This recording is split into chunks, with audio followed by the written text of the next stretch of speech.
Listen to that sound. For a soldier on the ground, pinned down, out of time, and out of hope, it is the sound of salvation. It's the thundering heartbeat of a promise that you will not be left behind.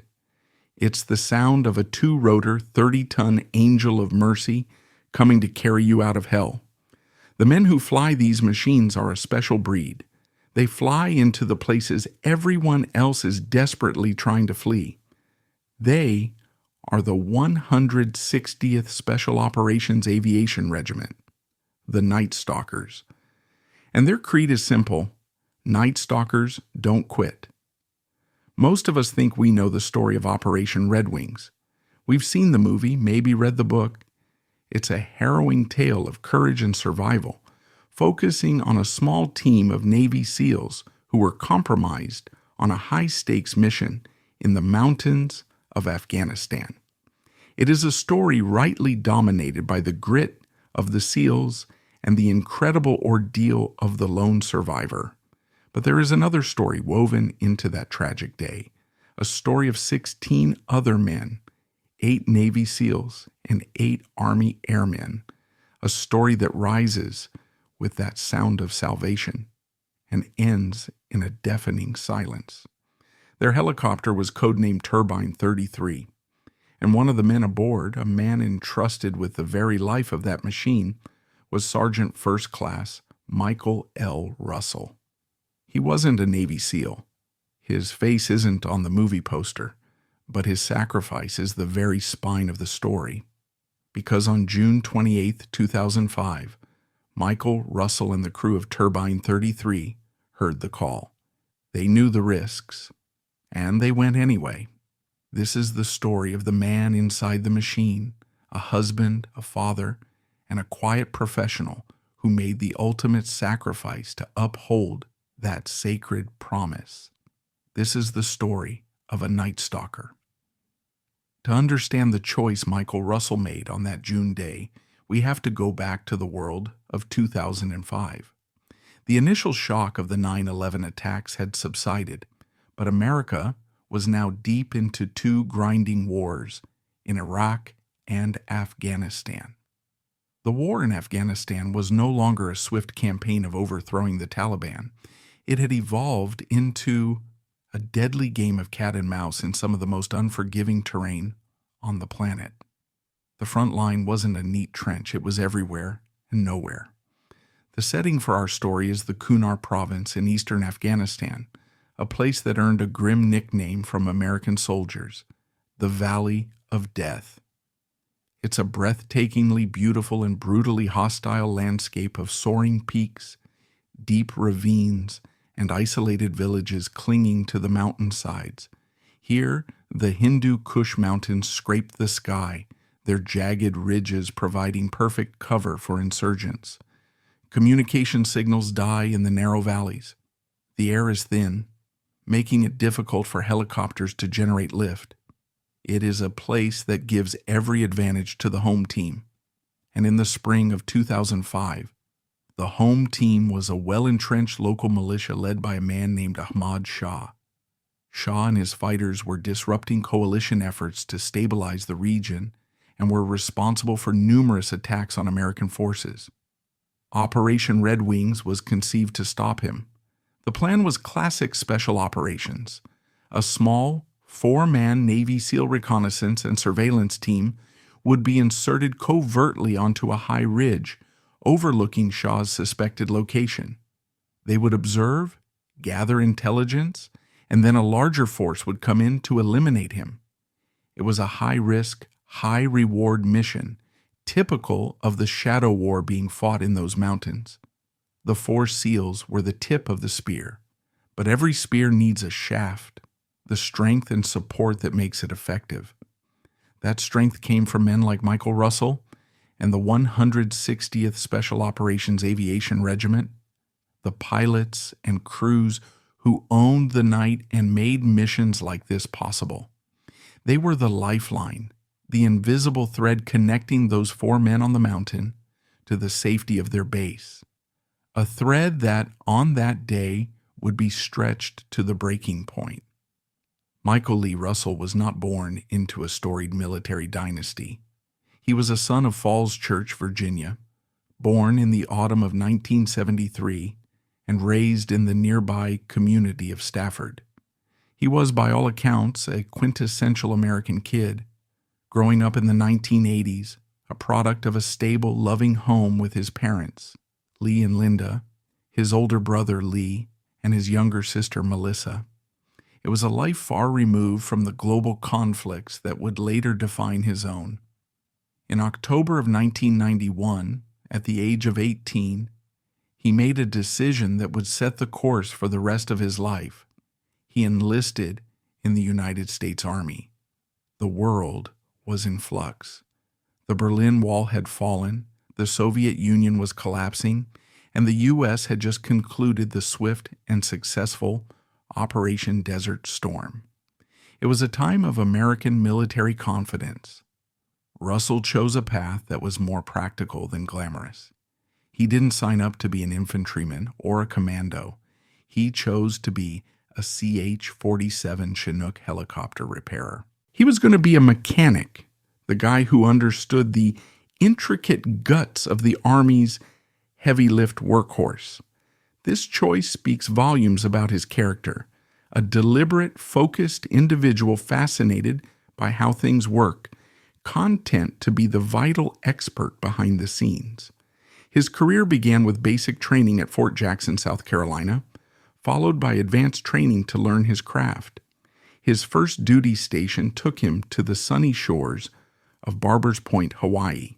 From there, he moved to the high altitudes of Fort Carson, Colorado, serving with the 158th Aviation Regiment. In these early years, he honed his skills, becoming an expert on the Chinook. He learned every bolt wire and hydraulic line. He knew the sounds it was supposed to make and, more importantly, the sounds it wasn't. He was building a foundation of technical mastery. But for a soldier with his level of skill and ambition, there was a higher calling. In August of 1996, Michael Russell took the most significant step of his military career.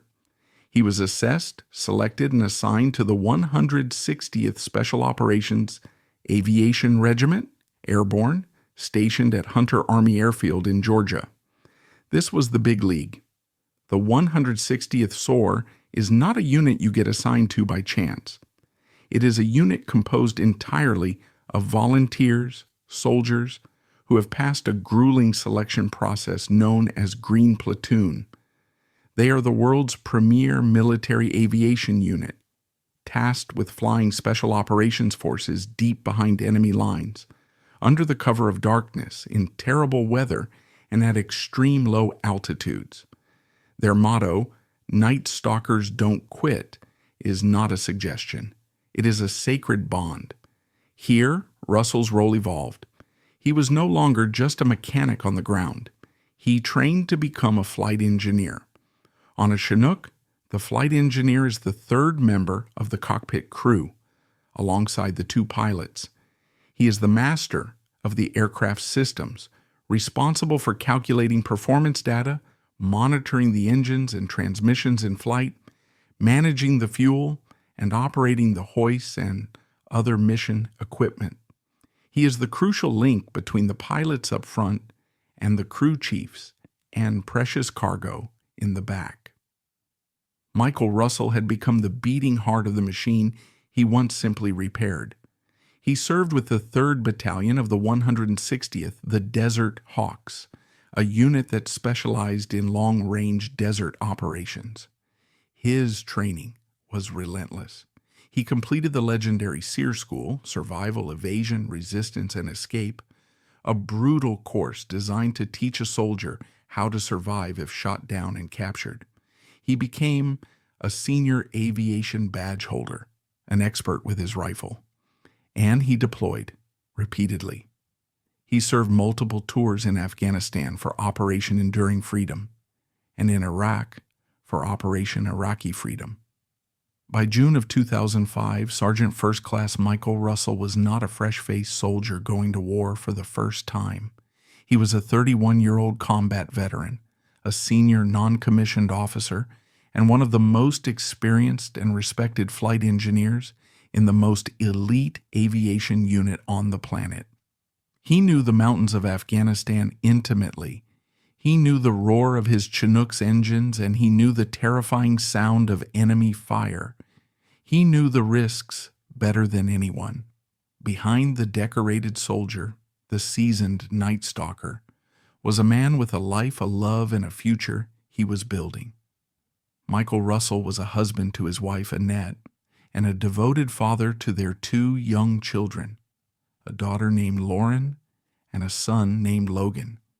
This is the part of a soldier's story that is often lost in the tales of battlefield valor, the quiet, domestic life that provides the very reason for their fight. For military families, especially those in the special operations community, life is a constant oscillation between intense togetherness and prolonged anxious separation.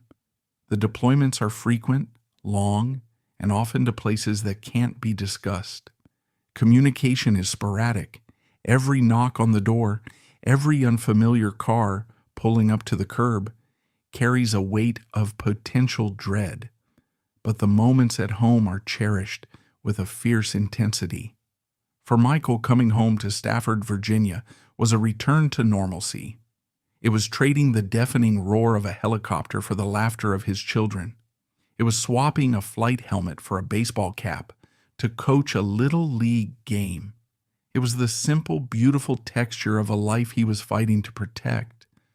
Those who knew him described him as quiet, humble, and completely professional. He wasn't a man who boasted about his accomplishments or the high-stakes nature of his work. The very culture of the 160th SOAR is one of the quiet professionals. Their exploits are meant to remain in the shadows, but his pride was evident in his dedication to his craft and the deep brotherhood he shared with his fellow Night Stalkers.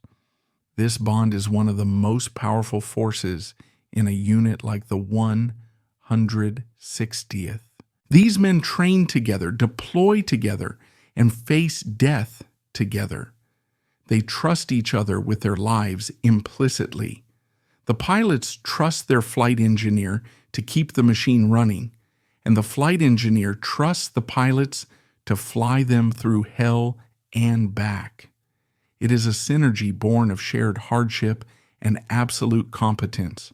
When one of them fell, the entire community felt the tremor. We can feel the emotional impact of his loss in the things that were done to remember him. At Hunter Army Airfield in Georgia, there is a massive hangar, building number 7902. Today it bears a new name, the Russell, Schuhart, and Hernandez Hangar. It is named in honor of Michael and 2 of his fellow Night Stalkers who died with him on Turbine 33. Every day, the current generation of Night Stalkers walks past that dedication, a constant physical reminder of the men who came before them and the standards they set. Perhaps the most emotionally striking fact of that day lies in the cold, hard math of the rescue mission. The 4-man SEAL team was hopelessly outnumbered, facing an enemy force estimated at somewhere between 50 and 100 fighters. The call for help went out. At Bagram Airfield, 2 MH-47 Chinooks spooled up. A quick reaction force of 8 more SEALs and the 8-man Army air crew of Turbine 33 boarded. 16 men in a massive helicopter flying in broad daylight, a near-suicidal act for a unit that prides itself on owning the night, to save 4 of their brothers. There was no hesitation.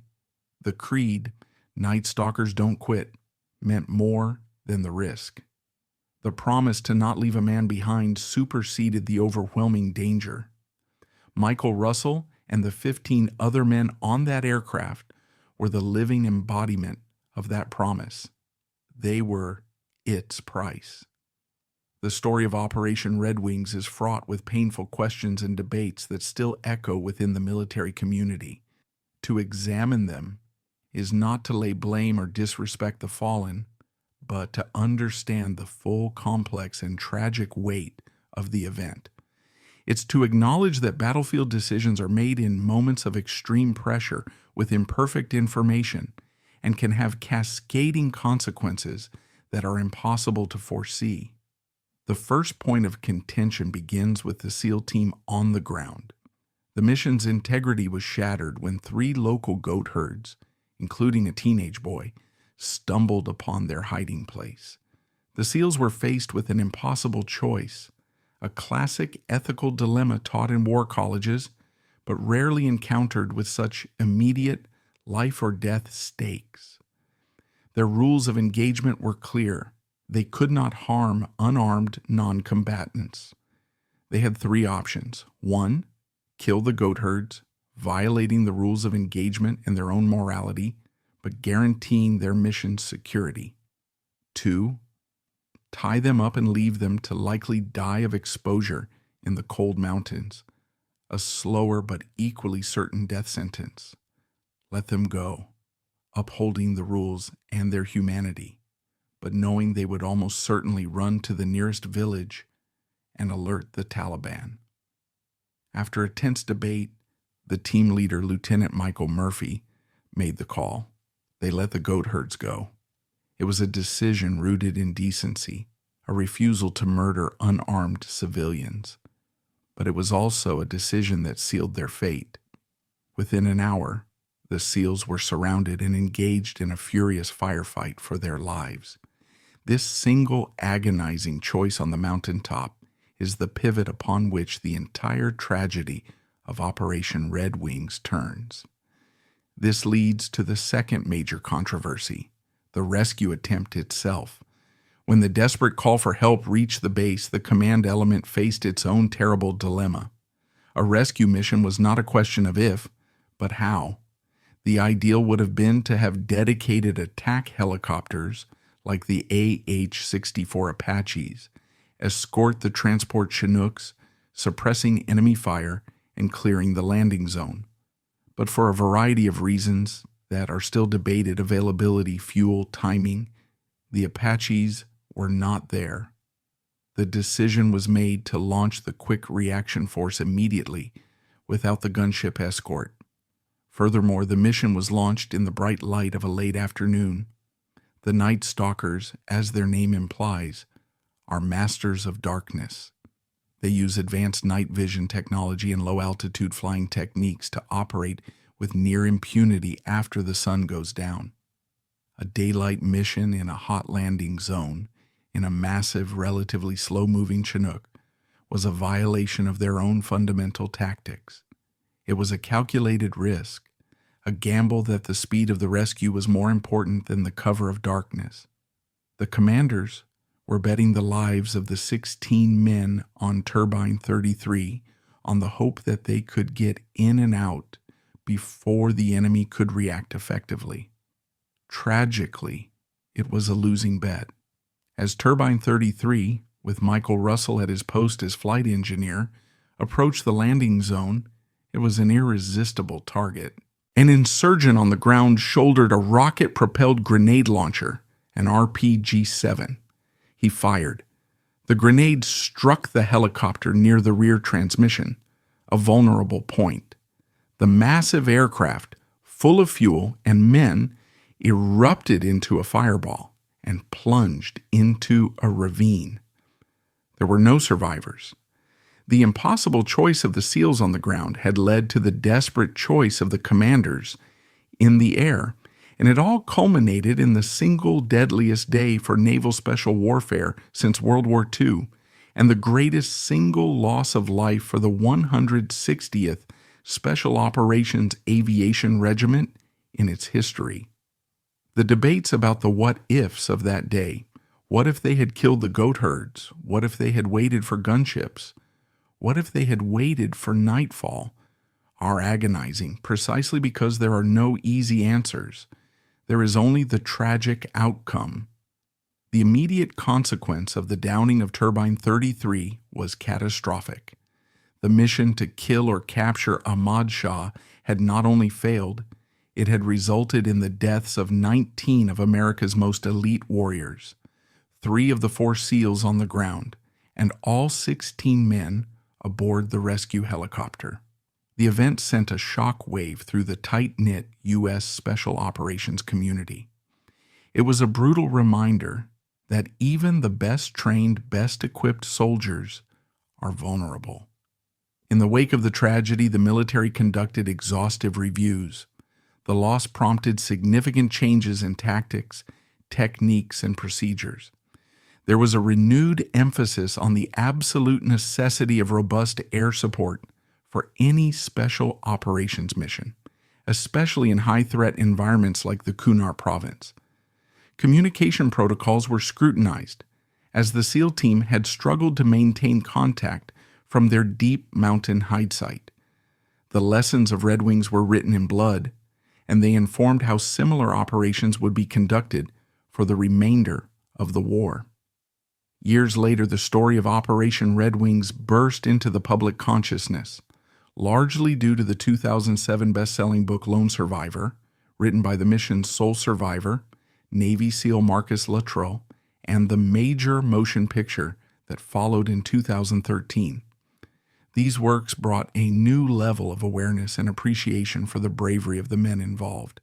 They turned Lieutenant Michael Murphy, who was posthumously awarded the Medal of Honor for his actions, and his SEAL teammates Danny Dietz and Matthew Axelson into household names and American heroes. However, this popularization also had an unintended effect. The intense focus on the SEAL's story, while entirely justified, often relegated the 16 men on the helicopter to a footnote. They were the tragedy that befell the rescuers, a collective loss rather than 16 individual ones. The names of the 8 Army Night Stalkers, the pilots, the crew chiefs, and the flight engineer, Sergeant First Class Michael L. Russell, remained largely unknown to the wider public. This is the deeper significance of telling Michael Russell's story today, especially now, 20 years after his death. It is an act of historical rebalancing. It is a conscious effort to shine a light into the shadows of a famous story and reveal the heroes who have been standing there all along. His story, and the story of the other 15 men on Turbine 33, represents a different but equally profound form of courage. It is the courage of the rescuer. It is the story of men who, with full knowledge of the peril, flew directly into the heart of a gunfight, motivated by one of the most powerful tenets of the warrior ethos. You do not leave your brothers behind, ever.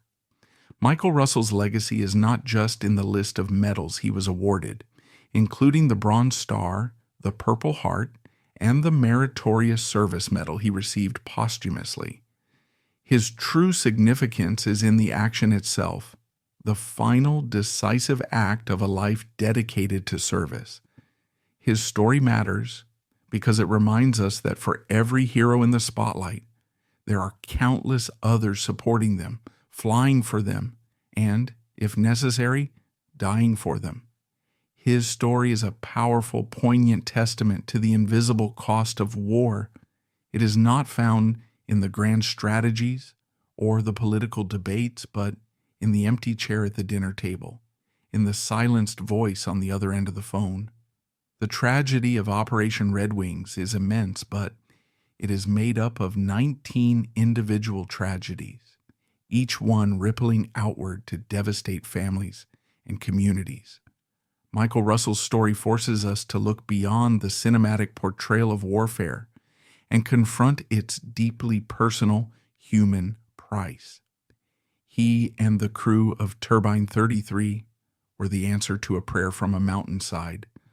They were the embodiment of a promise. In a world that can often feel cynical and divided, their story is a stark reminder that there are still those who believe in and are willing to die for principles like loyalty, duty, and sacrifice. They are the quiet professionals who do the hard work in the dark places, not for fame or recognition, but because they believe it is the right thing to do. The sound of their helicopter may have been silenced over the mountains of Afghanistan, but the echo of their courage and the memory of men like Michael L. Russell will resonate for generations. And that's all for today's video. If you like this video, hit that thumbs up, let us know your thoughts in the comments section, and subscribe so you won't miss out on future uploads.